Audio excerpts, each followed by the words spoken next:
The chamber was already tense, but nothing suggested an eruption until Jasmine Crockett shifted forward in her chair.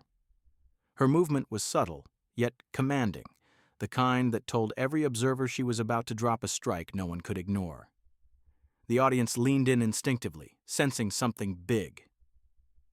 "Mr. Trump," Crockett began, her tone steady yet charged with fire, "are you prepared to explain your secret overseas bank accounts?" The hall went silent, as if the walls themselves held their breath.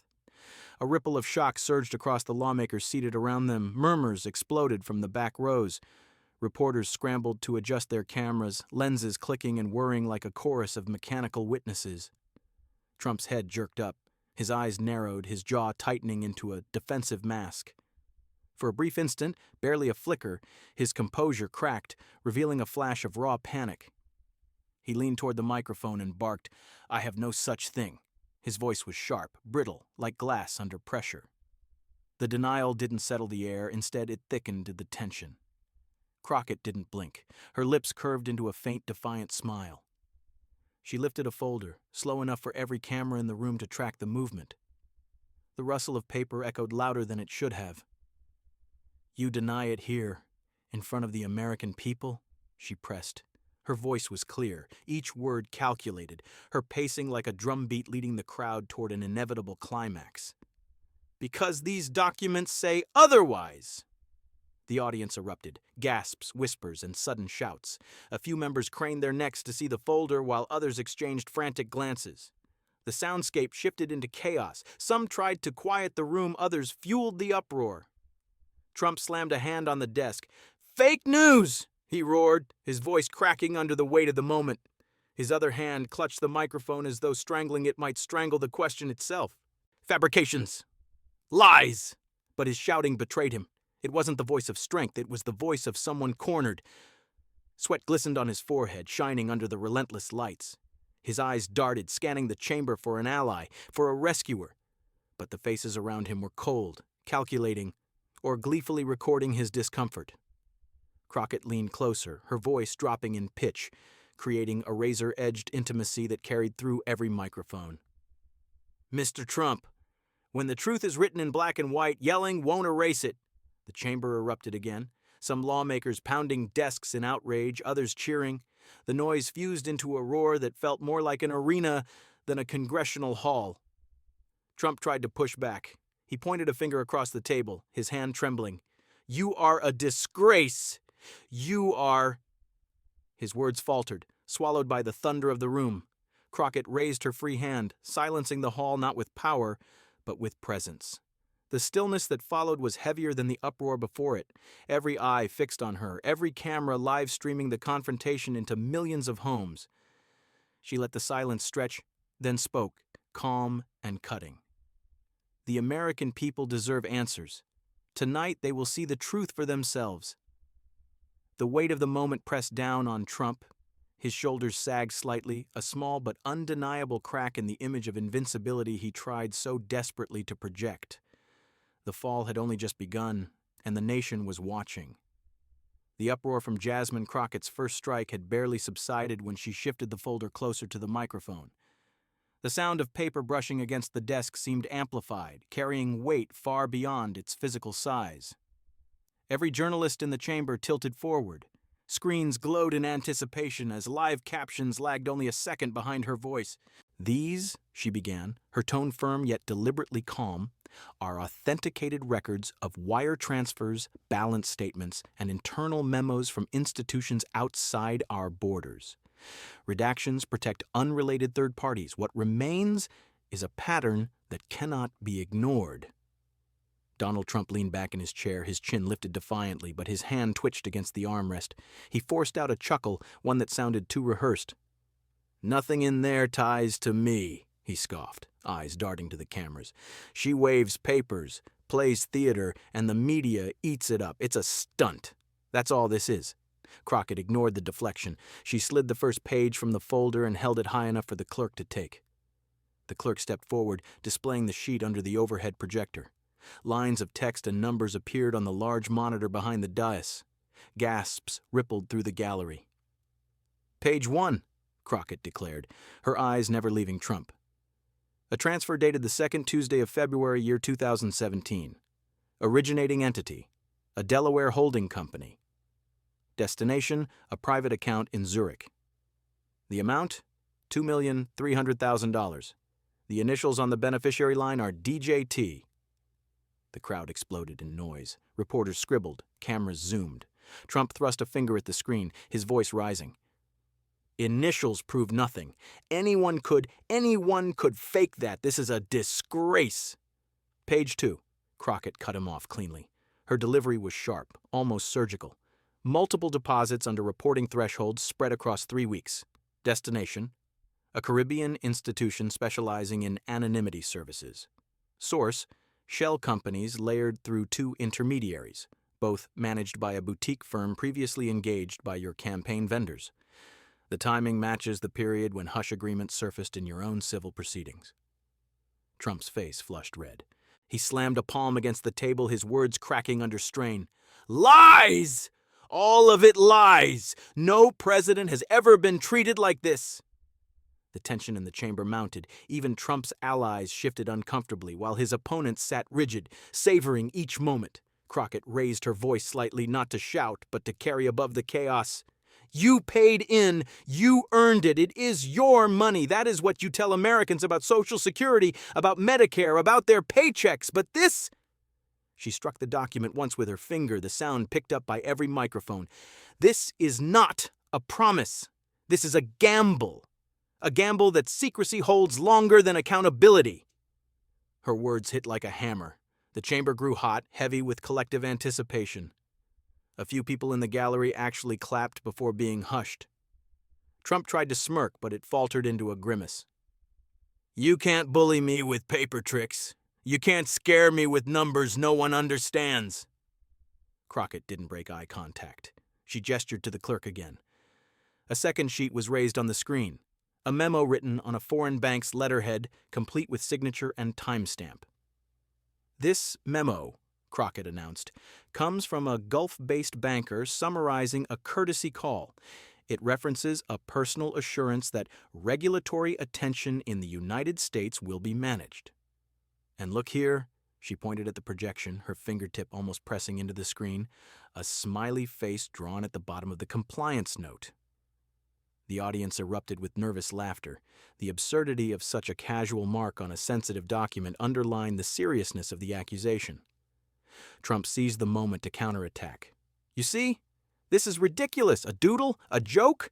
That's your evidence? This is beneath the dignity of Congress. Crockett's expression hardened. What's beneath the dignity of Congress, she fired back, is hiding money offshore while working families at home pay for your tax cuts, your rallies, and your endless legal fees. The audience roared. Some shouted, others booed, the noise colliding into a chaotic symphony.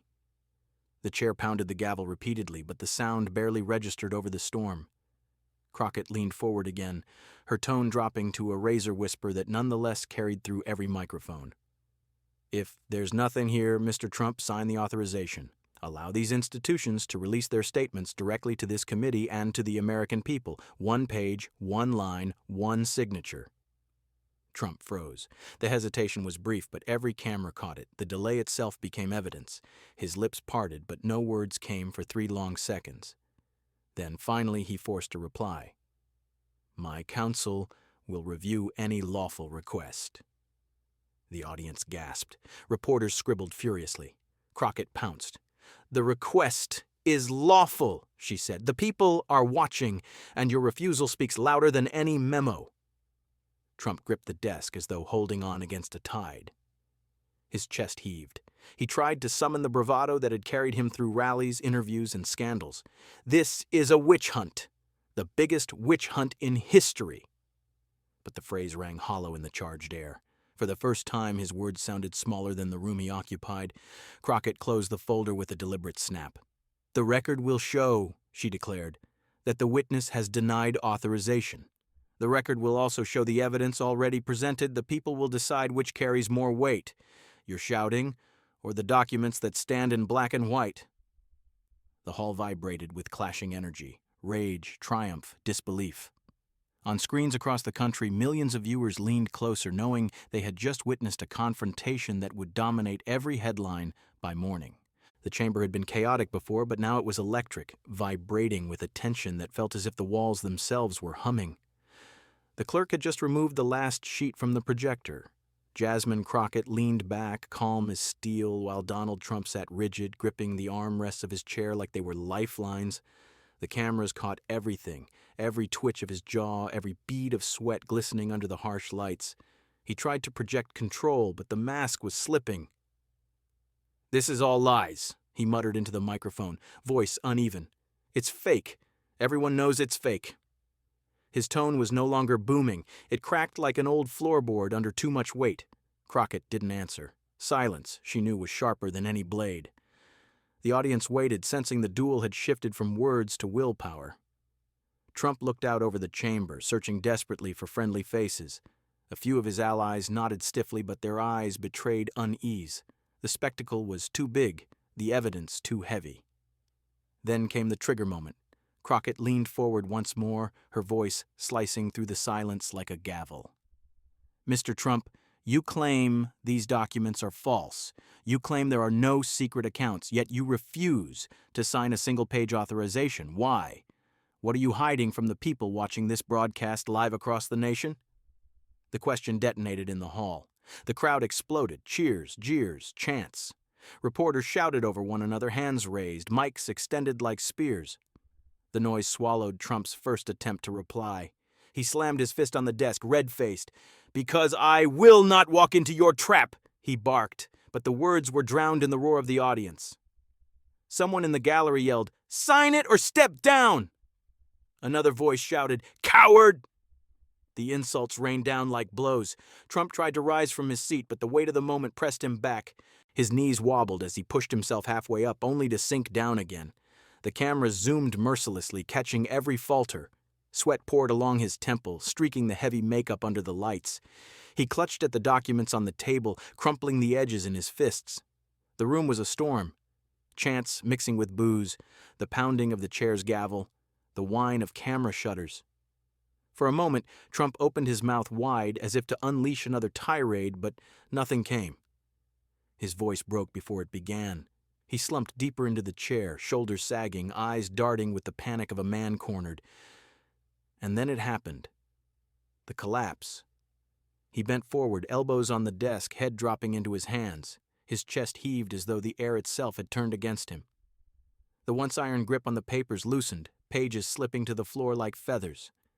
One camera caught the close-up of his face, red, glistening, trembling, and broadcast it to millions in real time. The audience gasped, then erupted into an even louder frenzy. Some shouted in triumph, others in shock. Crockett sat still, expression unreadable, but her eyes burned with the knowledge that this was the moment, the instant the facade shattered on live television.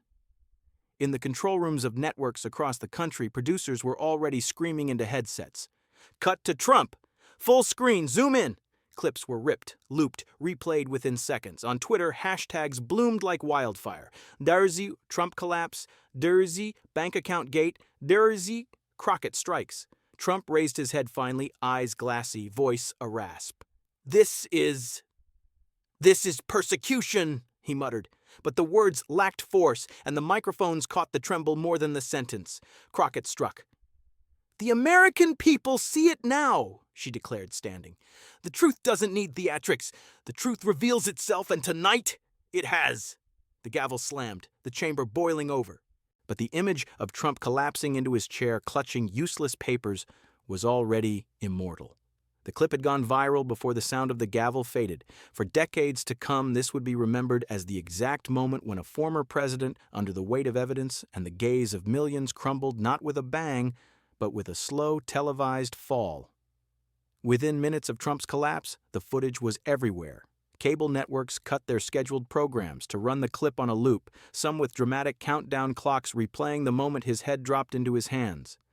The chyron at the bottom of the screen screamed, "Trump crumbles on live TV." On Twitter, hashtags erupted in real time.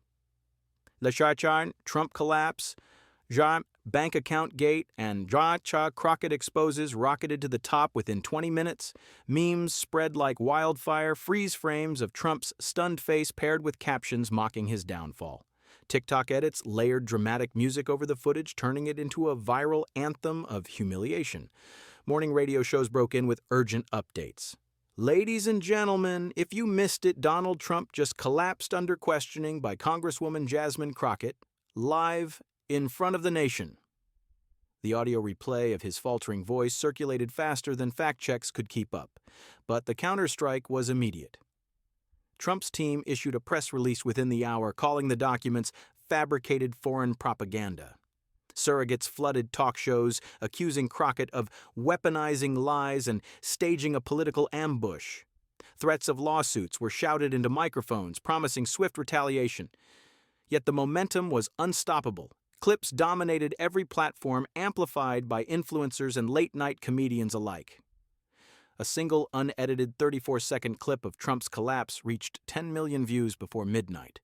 Even local news outlets, usually cautious, led with the headline, "Crockett drops bombshell, Trump fails to recover." The narrative was already out of their control, spiraling into the public consciousness with the force of a cultural earthquake. The broadcast may have ended, but the battle had only just begun. Behind closed doors, the air was heavier than in the chamber. Jasmine Crockett's phone buzzed nonstop. Unknown numbers, blocked calls, anonymous voicemails laced with threats. Some warned her to back off. Others promised she would regret this. Yet not all calls were hostile.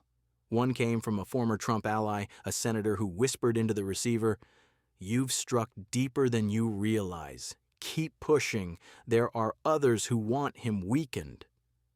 The admission startled her, but also confirmed what she already suspected. Cracks inside Trump's circle were widening. Meanwhile, Trump's war room scrambled. His lawyers huddled through the night, drafting statements, combing through the documents Crockett unveiled. "We'll call them forgeries," one insisted. "We'll sue for defamation," said another. But none could erase the viral clip now etched into the public record. At the Capitol, emergency meetings stretched into the early morning. Leaders debated whether to escalate with the special investigation. Some worried the scandal could destabilize the chamber. Others saw it as an opportunity to restore public trust by holding him accountable. The stakes were no longer about politics. They were about survival of credibility itself. Crockett sat with a small team, reviewing every detail. A young aide suggested, "He'll try to discredit the sources, maybe even leak something to muddy the waters." Crockett nodded. "Then we stay ahead. Facts, documents, testimony. No fog, no fear." Outside, protesters gathered spontaneously. Veterans with flags, workers in union jackets, retirees holding handwritten signs. "You paid in. It's your money." Their chants echoed through the night, amplifying her words from the chamber into a rallying cry across the country.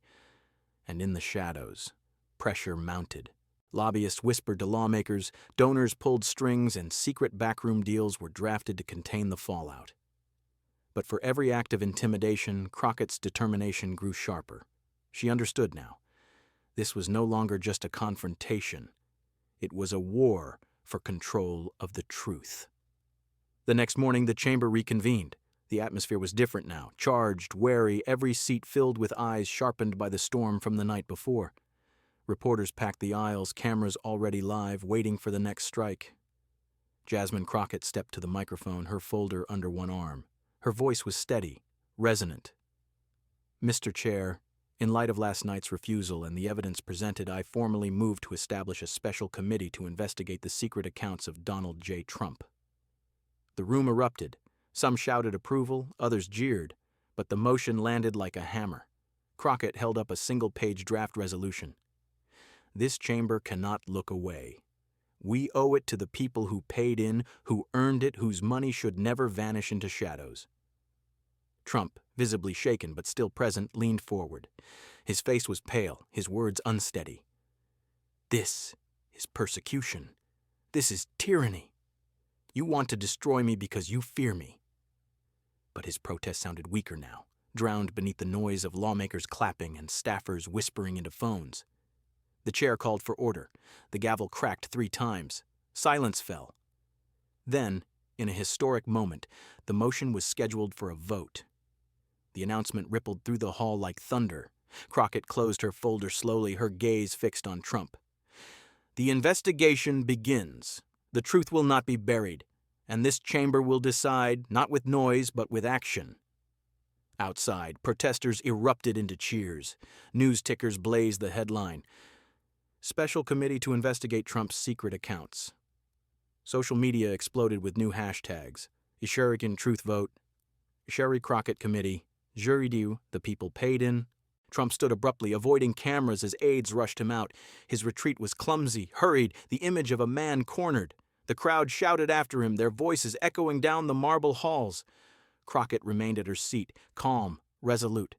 The battle wasn't over. If anything, it was only beginning. But the gavel had struck and the path was set. The scandal was no longer a rumor or a clip. It was now an official investigation, and the world was watching.